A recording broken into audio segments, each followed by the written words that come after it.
예. 그래서 이제 이렇게 있고 그래서 이게 3사의 권한이 커지면서 어떤 말이 이제 등장하냐면 정기내각이라는 말이 나와요. 정기대각인가? 예. 정치가 인제 뭐냐면 대간에 의해서 좌지우지 된다는 거야, 정기대각이.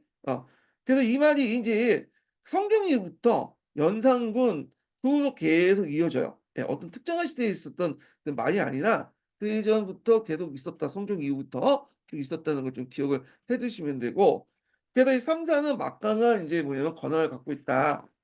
요걸 이제 파악을 해 두시면 될 것 같아요. 이거는 이제 살인대에 권한을 주면서 훈고파를 견제하려고 했다. 법제적으로 명시된 기간은 아니었다는 거. 그렇지만 나중에 인제 자기의 어떤 개인적인 의견을 관철시키거나 그 자기 당파들의 의견을 관철시키는데 악용을 했다는 거죠. 예. 그래서 인제 이런 것도 인제 좀 기억을 해 두시고 자 그다음에 승정원이라는 게 있어요, 승정원. 예. 자 승정원은 고려시대 때 중천에 인제 승선이 맡았던 역할을 하는 거죠. 예, 왕명을 출납을 하는 거나 국왕의 비서기관 는 인제 승정원이라고 했다. 그래서 승정원은 인제 그 해마다 승정원 일기를 써요. 예. 이 승정원 일기는 내용이 조선왕조실록보다 상당히 많아. 예, 조선왕조실록의 일종의 1차 사료 역할을 하거든요. 그래서 상당히 많고 아쉽게도 인제 그 인조 이전에 지금 승정원 실록은 지금 남아 있지는 않죠. 인조 이후부터 남아 있는데 하여튼 이 승정원일기는 지금 계속 번역 중이에요. 그리고 세계 기록 문화유산이고 하고 승정원일기가 어떻게 만들어졌냐면 보통 조선시대 사극을 보면 왕이 있고 그 옆에 열심히 쓰는 사람이 있죠. 하나는 사관이고 하나는 승정원 주사예요. 그 주사가 이제 열심히 쓰면 나중에 나와 갖고 이걸 따로 만들어 가지고 승조원의 뭐냐 그 일기를 만들어. 일기라는 건 업무 일지라고 보시면 돼요. 그래서 승정 일기를 상당히 중요하다. 그래서 이제 그 조선왕조실록이 편집본이라면 승정 일기는 그냥 뭐 녹화본이라고 보시면 돼요. 그냥 생판으로 그 썼다 보시면 돼요. 그날 그 즉시를. 그래 갖고 그래서 이제 그 뭐냐면 조선왕조실록의 편집 조선왕조실록이 승조일기의 편집본이다. 이렇게 이제 이해를 해 주시면 돼요. 그래서 승조일기의 내용이 되게 많다. 조선왕조보다. 이런 것도 같이 기억을 해 두시면 돼요. 그리고 승조원의 근로 그 최고 수장은 도승지라고 하죠, 도승지.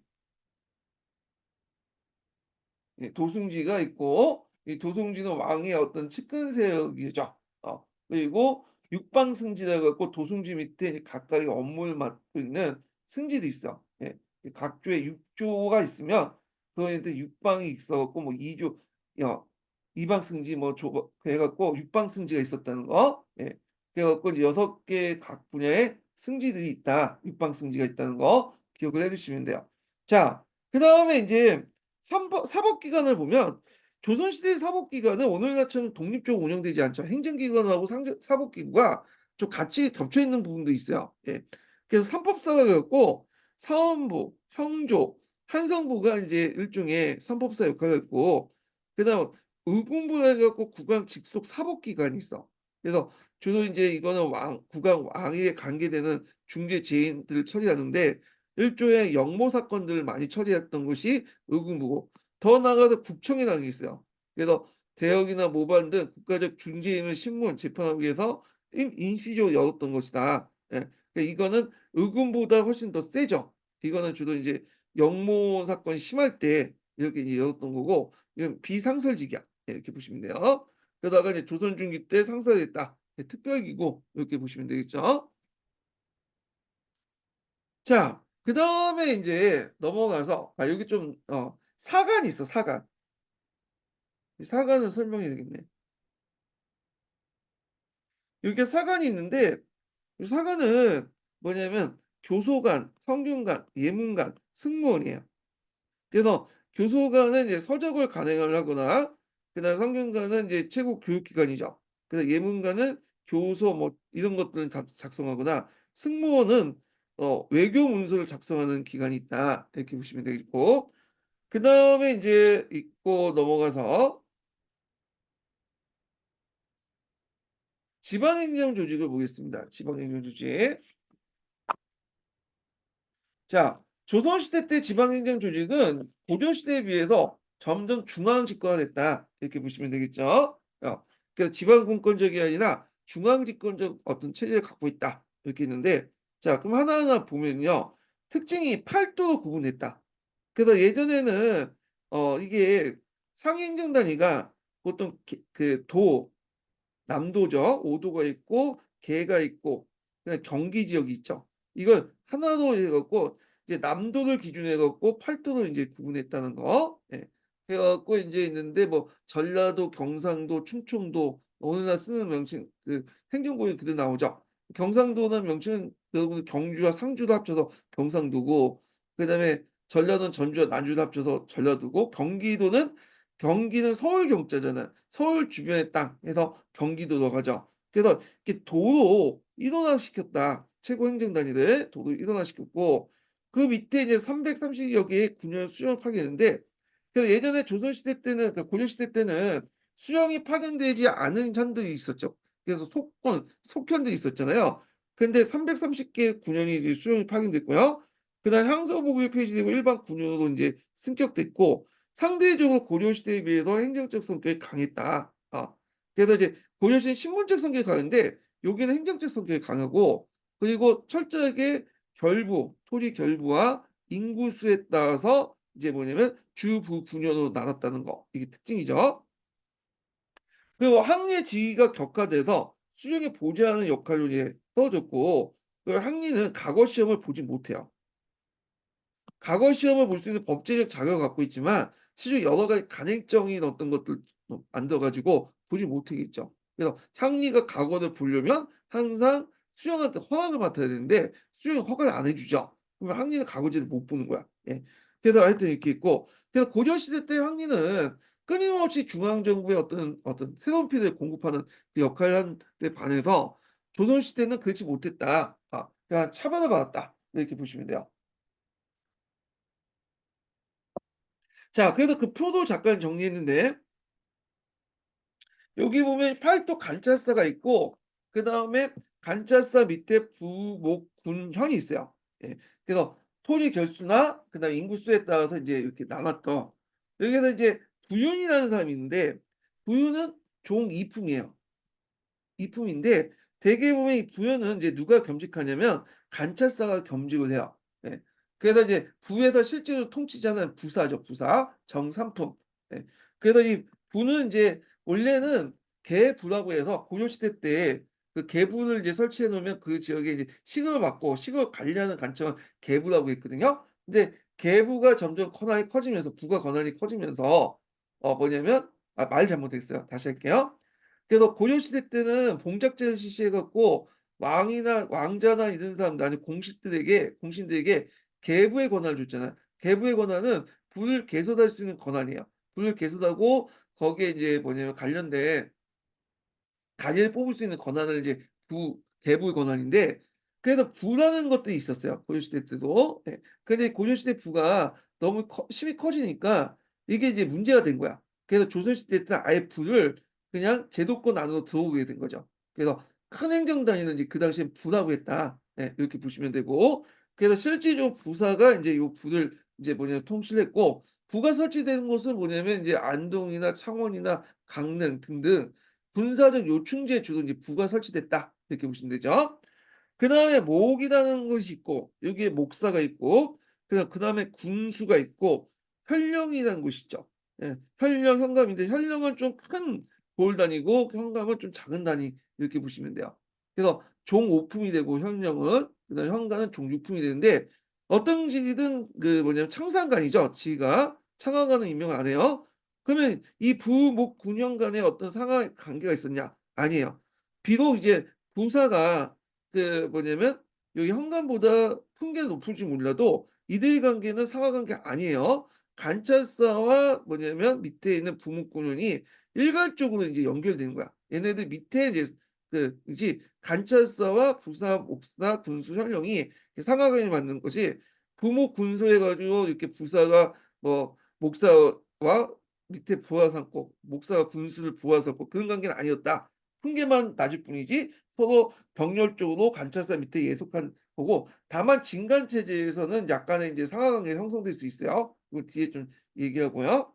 자 그래서 이들을 이제 뭐라고 얘기하면 수정이라고 하죠. 수정식. 이렇게 예 수정이 있다. 그 수정을 보좌해 줄 사람이 있죠. 이게 향리죠, 향리. 이게 지방의 향리고 그 밑에 이제 면, 통이라는 게 면리제를 실시됐다는 거.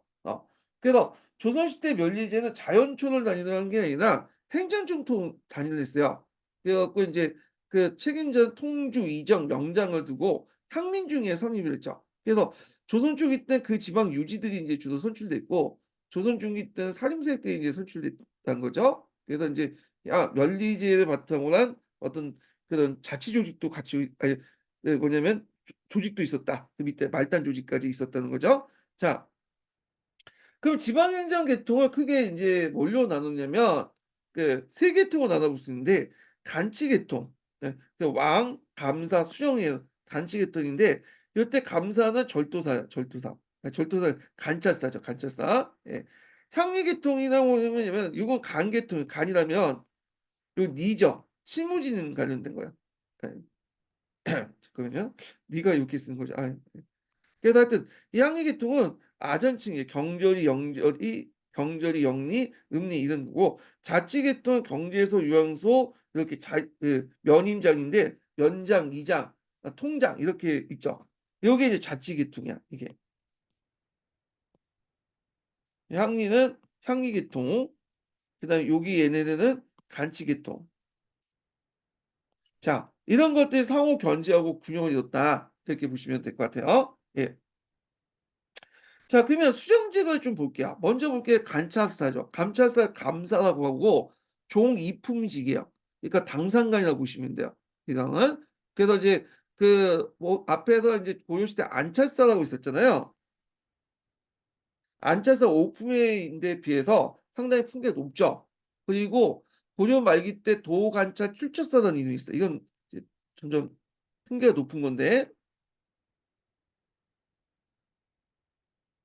그래서 이 도관찰 출처사가 이제 뭐냐면 조선시대 간찰사가 됐다. 권한이 상당히 컸다는 거죠. 종이품직이고 안찰사, 계수관 이렇게 해서 감찰사가 됐는데 감찰사는 그 도의 행정, 군사, 감찰 모든 걸 인제 뭐냐 총괄하는 업무를 맡았고요. 그래서 이제 9 년의 지방을 총괄하는 역할을 했고 행정, 사법, 군사 기능을 가지고 있었다는 거. 그다음에 해당 지방 간의 그 고가 포판권을 가지고 있었다는 거. 임기는 360 일로 해서 1년 정도야. 예. 그리고 좀 약간 한길도나 평안도 그 예전에 한경도를 그 한길도라고 했어요. 예 하여튼 한강과 길주가 중심이기 때문에 이렇게 불렸는데 여기는 2 년이야. 그러면 요렇게 수령에 비해서 이게 임기가 짧잖아요. 그 짧은 이유가 있어요. 왜냐면 길게 할 경우에는 지방 통차가 될 수가 있잖아요. 그러다 보니까 인제 뭐냐면 임기를 이렇게 짧게 해 가지고 지방세역화되는 걸 막기 위한 거다. 왜냐면 이 관찰사가 가지고 있는 권한이 막강하잖아요. 예. 그런 것들 감안했던 거죠. 그 감찰사는 인제 뭐냐면 그 한 곳에 머물러 있는 것이 아니라 여러 곳을 이제 순회하기 때문에 또 여러 가지 업무가 있잖아요. 보좌관들이 있어요. 그래서 따로 이제 중앙간직으로서 속간이죠. 경력이나 도사나 판사 이런 걸 뒀어. 판사 같은 경우에 감사가 도달할 때 동네 행정실무를 담당 당했다. 그러니까 그럼 경력이나 도사나 판사 같은 경우에는 주로 중앙에서 감찰사를 임명할 때 같이 파견한 중앙간직이에요. 예. 그래서 그 밑에 인제 항리들이 아니라는 거 좀 기억을 해 주시면 될 것 같고 그다음에 이제 수령인데 수령은 앞에서 이제 부사, 뭐 목사, 군수, 현령, 현관까지 통칭해서 이제 수령이라고 이제 해요. 예. 자 그래서 이제 수령의 권한을 보면 일단 지방의 행정, 사법, 군사권을 장악하고 있고 부민고소금지법이라는 게 있어요. 왜냐하면 조선 초기 때에 그 당시 지방 토호들이 그 당시 수령을 고발하는 사건들이 많았어요. 그러다 보니까 행정업무가 이제 마비되는 경우가 많거든요. 그러니까 안 되겠다 해 가지고 부민고소금지법이라는 걸 만들어. 그래서 지방 토호들을 효율적으로 통치하기 위해서 이제 그걸 만드는데 그 지방의 이제 부민들은 지방 수령들 뭐냐면 고수하지 못하도록 한 거야. 그때 내걸었던 게 성리학적인 어떤 가치관을 내세웠거든요. 성리학적 가치관을 따르면 윗사람이 아랫사람이 윗사람을 이제 고발하는 걸 못하게 하는 거죠. 그리고 또 이걸 군신 관계 뭐 정리해서 부모 관계를 정리해서 그 당시 이제 수령은 부모고 밑에 있는 부민들은 자식이다. 어떻게 자식이 부모를 고발하냐. 그래서 부인고소 금지법이라는 걸 뒀어요. 그래서 영모죄를 제외하고는 뭐냐면 수령을 고소를 못 하도록 했다. 그래서 만약에 고소할 경우에는 오히려 더 처벌받는 거죠. 그래서 이제 이런 제도를 실시했다는 거 좀 기억을 해 두시고요. 그러면 수령들은 어떻게 통제를 하냐? 이건 다른 방법이 있죠. 수령은 감사나 암행어사를 통해서 어사를 통해서 항상 감사라든지 감찰사의 어떤 뭐냐면 평가를 받아야 되고 중앙에서 어사를 계속 파견해요. 그래서 어사의 어떤 보고서 그다음에 부민고소금지법이라 했지만 고소 자체를 금지하는 건 아니에요. 그래서 예를 들어 A라는 수령이 있는데 A 수령 민이 A를 수령을 이제 고소하는 걸 금지시킨 거지 만약에 B 지역의 민이 A 수령을 고소한 이 있어. 예. 그래서 이런 식으로 해 갖고 인제 했다. 이 부민고소금지법. 그다음 원학학리처벌법이 있어요. 그 당시에 이제 조선 초기 때인데 조선 초기 때 들어가면 항리들이 상당히 이제 지방에서 중앙에 내놓은 관리들 우습게 봐요. 그래서 인제 지방 관리들의 풍계를 뭐냐면 삼상간 올려 놓은 이유가 그런 이유 때문이야. 좀 약간 간직이 높아야지 우습게 안 보잖아요. 그럼에도 불구하고 뭐 우습게 보는 건 똑같지만 하여튼 되게 우습게 봤다. 그래 갖고 자기가 마음에 안 들면 관리들을 이제 죽여, 지방관을. 지방관을 죽여 놓고는 귀신이 쏘여 가지고 죽었다는 식으로 이렇게 얘기하죠. 그 전설의 고향에 보면 관리 지방 수령 사또들이 맨날 죽어 나가잖아요, 귀신들한테. 그 귀신들에게 죽어 나간 것이 아니라 실제로는 그 지방 토세력들에 의해서 죽음을 당했다. 이렇게 보시면 될 것 같아요. 자 하여튼 이런 폐해가 많다 보니까 원형 항리 처벌법을 만들어서 항리의 자폐와 토적인 항리를 제거하려고 했다는 거. 그래서 수령은 상피제가 적용되죠. 그러니까 지방 세력의 토착을 방지하기 위해서 그 당시 자기가 이제 속했던 지역, 태어난 곳이나 이런 것들은 부임을 받지 못하도록 하게 했고요. 그다음에 인제 있고 그다음에 견제 장치로서 인제 관찰사가 수령을 평가를 보고해서 매번 2회씩 평가를 해 갖고 고가 성적에 반영된다는 거. 그다음에 암행어사 시찰 이런 것들인데 암행어사는 봉고 파직 권한이 있어요. 예 봉고 파직이라는 것은 뭐냐면 그 사람의 지위를 파하고 거기에 있는 이제 그 창고를 공세한다는 거 재정권을 몰수한다는 뜻이죠. 그래서 일종의 오늘 대기 발령했다 이렇게 보시면 되는데 그래서 암행어사 같은 경우에는 좀 간직이 좀 낮아요. 예. 망명을 받고 인제 하기 때문에 인제 권한은 컸지만 간직이 좀 낮은 거야. 그래서 봉고파직을 받았다고 해서 모두 다 잘리냐 그건 아니고 그중에 일부만 잘리고 나중에 또 복귀를 해요. 이렇게. 예.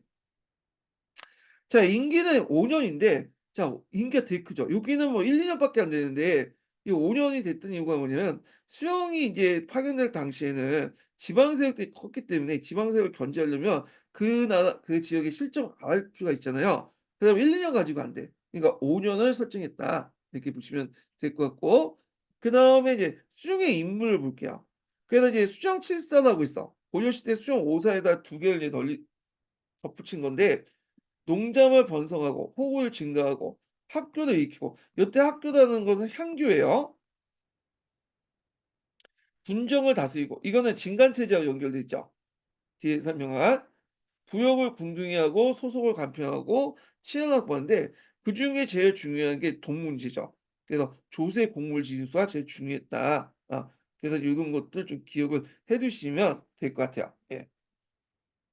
자 그래서 인제 있고 그 관찰사 수용 간의 관계가 뭐냐. 앞에서 얘기했죠. 행정적으로 볼 때는 병렬 쪽 관찰사 밑에 다 병렬 쪽으로 인제 있고 그들 간의 관계 뭐 부사, 목사, 군수 관계는 평등한 관계다. 풍계 논쟁은 있을 수 있지만 평등한 관계였다는 거. 다만 진간 체제 아래에서 나는 군사에 동원될 때는 약간의 그때 상하관계가 형성될 수 있다. 이렇게 기억을 해 두시면 될 것 같아요. 자 그래서 이제 수용과학의 의미가 뭐냐. 이거는 이제 백성들의 지위 향상과 지방토의 자의적 지배가 금지됐다. 이렇게 보시면 되겠죠. 그다음에 이제 그 앞에서 9년 밑에 면리제가 있죠. 그래서 9년 앞에 면리통을 두고 각각 5가 1통을 편성하고 책임자는 통주, 이정, 면장 같은 상민 중에 선임을 했는데 주로 인구 파악이나 부역 증만을 했는데 주로 이제 어떤 사업을 하냐 하면 그 지역의 유지들이 이제 주로 많이 하거나 조선 중기 때 들어온 살림 세력들이 장악하면 살림 세력들이 인제 이런 것들을 해요. 예. 그래서 이제 토지세나 이런 것들 감면받고 그러거든요. 또 나중에 좀 얘기할게요, 이 부분에 대해서. 예. 그래서 면리제를 운영했다는 것 좀 기억을 해 주시고 요때 면리의 권한은 이제 뭐냐면 그 자연촌이 아니라 행정촌 단위고 이렇게 있는데 근데 이제 그렇다고 해서 이제 이 면리가 행정촌으로 이제 구성됐다고 해서 이게 자연촌을 무시한 건 아니에요. 리도 인제 자연촌을 몇 개 묶어 갖고 행정촌으로 만들었던 거죠. 그래서 이제 이런 것도 있고 하여튼 이렇게 있다. 이렇게 기억을 해 두시면 돼요. 그 외에도 유수경이 있어요, 유수경. 유수경은 인제 뭐냐면 국왕 직속의 특수행정구역이에요. 그러니까 관찰사의 어떤 통제를 받지 않은 요게 이제 전략적 요충지이기 때문에 군사적 요충지이기 때문에 그 뭐냐 국왕 직속의 특수행정구역이 유수지라고 유수경이라고 하거든요.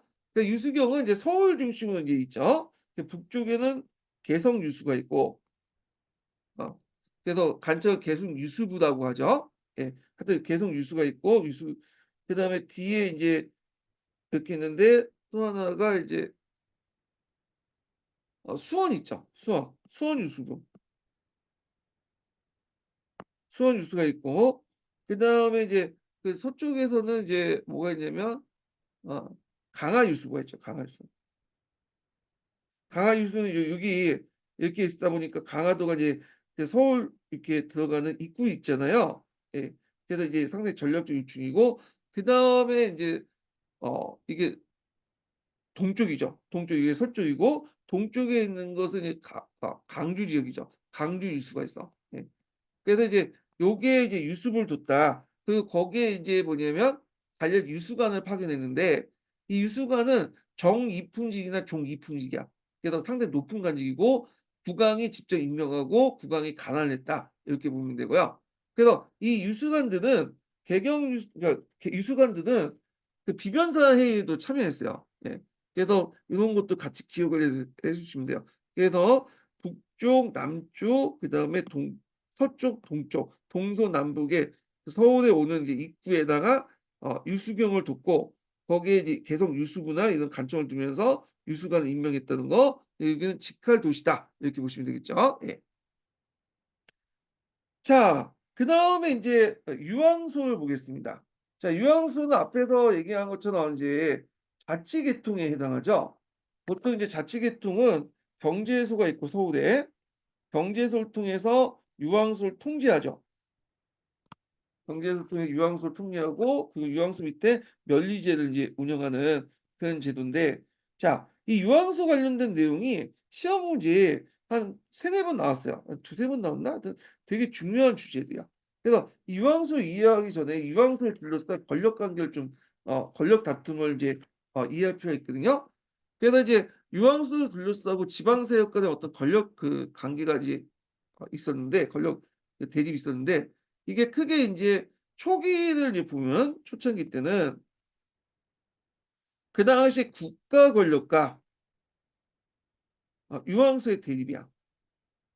유황소는 이제 그 당시에 토호들 토호들이라고 보시면 그러니까 산림 세력들이 아니에요 아직까지는.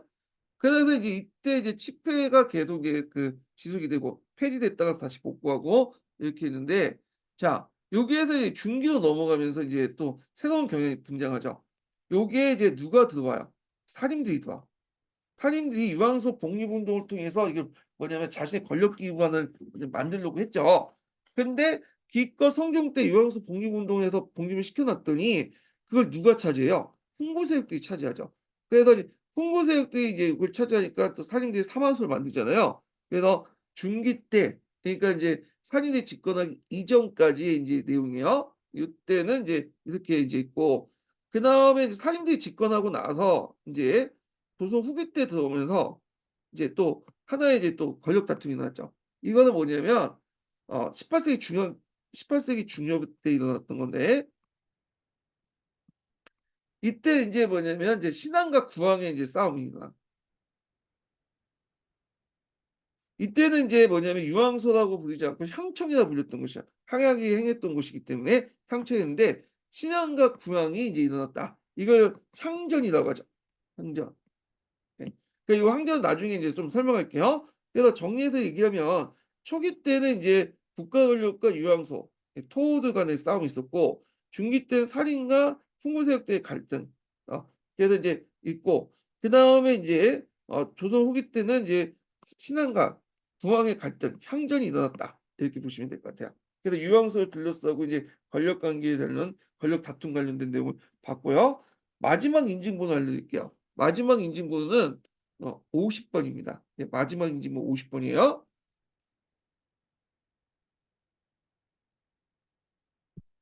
자, 그 유황수가 인제 어떤 이제 그 가정을 펼쳤나, 아까쯤에 유황수가 초창기 때 치패를 거듭했다고 했잖아요. 자, 그러면 그 가정들을 좀 볼게요.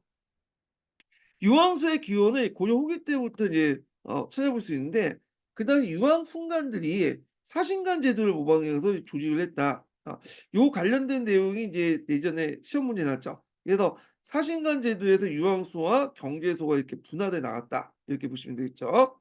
자, 근데 이 문제점은 뭐냐면, 이 유황수가 이제 그 당시 반집권적 토호 세력들이 장악을 했어요. 그러니까 이제 수용을 능물하고 하니까 안 되겠다. 그래서 수용권 강화와 중앙 집권하면서 태종 때 유황수를 흑파시켜 놨어. 근데 이제 유황수 흑파되니까 이 수용대에 어떤 견제 장치가 없죠. 그래서 수용대 불법 행위가 많고, 그다음에 항리들도 폐단이 많으니까 안 되겠다 해서 세종 때 유황수를 복수하는데, 그렇다고 해서 유황수를 이제 그때 놔둘 경우에 토색들이 장악할 필요 있잖아. 그래서 경제소로 하여금 유황수를 가둬놔두게 했어요. 그래서 이때부터 경제소와 유황수가 일종의 상하 관계가 된 거죠. 자, 그리고 세조 말경 때 들어오면서 유황수가 폐지되죠. 이시해난이죠. 이시해난. 예. 그리고 인제 성종 때 다시 인제 뭐냐면 유황수 독립운동이 일어나요. 그래서 이제 유황수 독립운동을 통해서 유황수를 통해서 항서와 항원주의를 인제 개최하고, 그다음에 그 지역을 장악하려고 했던 거죠, 농민들요. 예. 그래서 유황수를 부활시켰다. 이렇게 보시면 돼요. 자, 근데 기껏 부활시켰더니 훈구파 대신들이 이 유황수를 장악을 했다는 거야. 그래서 안 되겠다 해 갖고 살인파에 따라 사마소를 설립하고, 그다음에 대안으로 이제 항약 보고 운동을 하죠. 유황소를 이제 뭐냐면 독립을 해 갖고 장악했지만 안 돼 가지고 항약을 보급하려고 했다. 항약 보급 운동이 일어나죠. 자, 그러다가 인제 살인파가 재장악하죠. 왜냐면 이제 살인파들이 인제 16 세기 선조 때 들어가면 정치적으로 성장함으로써 홍파를 밀어내잖아요. 그래서 인제 경제소, 유황소에 중심한 수탈 구조를 이제 무너뜨리고 결국에는 살인파들이 유황소를 장악을 했고요. 그리고 선조 36년 경제소가 혁파되고 나서 유황소가 향총으로 개칭해요.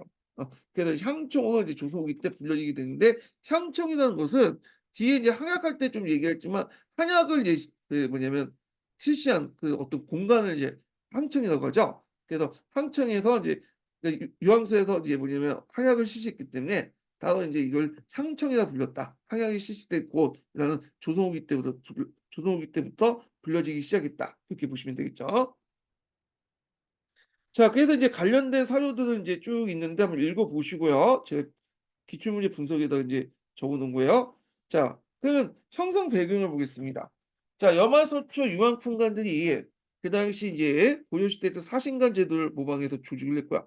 요 관련된 내용이 예전에 기출에 오답으로 한번 나온 적이 있어요. 사지선단 오래된 그 기출문제 중에 이거 관련된 문제들이 나왔더라고요. 예. 자, 구성을 보면 이거는 인제 구성은 약간 이제 뭐냐면 16 세기 기준으로 한 것 같아. 예. 뒤에 얘기했지만 사족 한약하고 또 연결될 수 있거든요. 항안의 임독한 중에 를 선발했고, 그래서 이제 주로 인제 그 여마솔초 때 유황풍과도 유명했지만 이게 16 세기 기준에 있다고 했잖아요.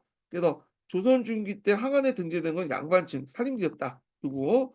그래서 교과서에서는 요걸 이제 강조하는 내용인데, 어 16 세기 때 항안에 어떤 등재된 그 양반층 구성을 했는데, 그 이유가 뭐냐면 이 유황소가 살인들이 작권할 때는 항약이 개치된 곳으로 인제 이용했거든요. 그러니까 거기에 항안에 인제 등록된 사람만이 이제 그 사족 항약에 참여할 수 있도록 했어요. 그래서 이게 이제 유황소가 사족 항약하고 또 연결돼 있다. 이렇게 보시면 될 것 같고, 그다음에 임원과 선발을 보면 자수별감이 있죠. 그리고 초기 때 경제에서 임명했지만 경제에서 혁파된 후에 수용관의 지시를 받고 유황소에 기치는 항해에서 선발한다. 그러니까 실질적으로 유황소에서 자체적으로 선발한 다음에 자수별감을 수용이 뭐냐면 도장을 찍어 줬다. 이렇게 보시면 되겠죠. 예. 그리고 인제 뭐 앞에서 얘기한 것처럼 경제소가 혁파된 후에 유황소가 향촌으로 명칭이 변화되는 게 변화되는데 실제로 한약을 이 향촌에서 하기 때문에 그런 거야. 예. 자, 그럼 어떤 역할을 했냐. 풍습 고정이나 악질 향리 규찰, 수령을 자문 보좌하거나 정령을 시대하거나 분연단에 부과되는 부세를 농민들에 배정하고 징수하는 과정에 참여했다. 예. 그래서 자기가 이제 농민들에게 징수를 하고 나서 그 간청에 바치면 면제해 주는 제도가 있어요. 작부제 같은데 분연단에 부과된 부세들이 어떤 것들일까 이거는. 네. 자, 토지는 정결이죠. 그리고 앞에는 이제 군역은 뭐예요? 사암인수죠. 근데 분연 단위로 부과되는 부세는 두 가지가 있어요. 요요가고 그다음에 어 공납이야.